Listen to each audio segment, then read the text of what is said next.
Hi, this is your energy video for the last week of April 2024. Well, there's so much contradictory news coming out of the EV space these days it'll make your head spin.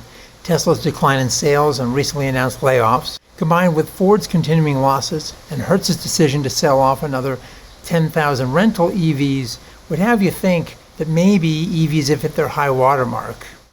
Yet at the same time, a number of Asian car companies are announcing new battery and EV investments in North America. And battery tech keeps getting better. Let's jump in and look at some of those announcements, and then we'll talk about Texas. This past week, Tesla announced it would lay off nearly 700 workers at its Nevada plant as part of its plan to cut 10% of its total workforce. Meanwhile, it announced it was slashing EV prices in a bid to boost sales, which fell significantly.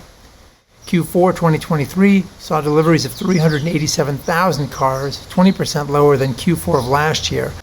Then, Ford reported steep losses on its EVs to the tune of $1.3 billion for the quarter.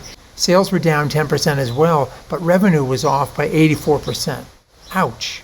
Ford is working to cut costs, but has a long way to go as it plans lower-cost EVs in the future.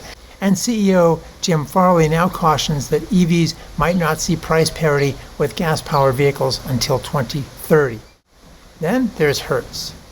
During its earnings call, it noted that it would sell off yet another 10,000 EVs, adding to the 20,000 it was already working to dispose of, essentially cutting its existing electric fleet by 50%, while recognizing $195 million of EV-related depreciation charges. It's a far cry from late 2021, when Hertz had trumpeted plans to buy 100,000 Teslas and as many as 65,000 Polestars, while also looking to GM for significant future volumes. Repair costs and low resale values have clearly put the hurt on Hertz, and it would appear the future of EVs is pretty grim. But not so fast. Other announcements push in the other direction. Last week, Hondo announced plans to develop an $11 billion EV manufacturing capability in Ontario, involving JV investments from South Korea's Posco and Japan's Asahi Kasei. Hondo's stake would include a standalone battery facility and separate EV plant starting in 2028 and capable of churning out 240,000 EVs annually. Associated supply chain investments would involve Posco's cathode active material plant and Asahi Kasei's separator plant. Meanwhile, Toyota is putting down an additional $1.5 billion into its Indiana EV plant that will enable it to build a 3-row electric SUV, as well as a battery pack assembly line that will use batteries made in North Carolina from its facility there. The Indiana investment now stands at $8 billion, while North Carolina's $13.9 billion. In separate battery-related news, Japan's NGK Insulators received an order for over 230 megawatt-hours of sodium-sulfur batteries from BASF's stationary storage business unit.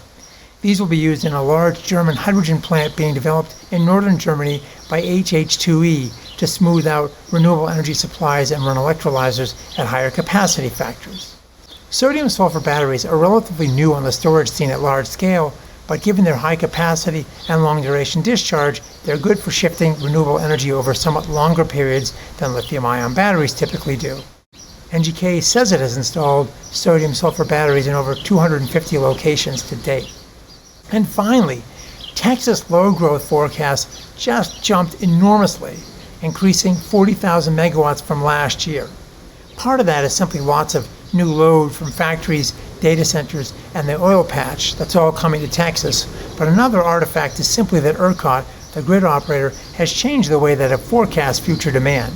Previously, ERCOT could not factor in demand that was not financially committed, but 2023 legislation now obligates ERCOT to consider future loads that transmission operators have identified.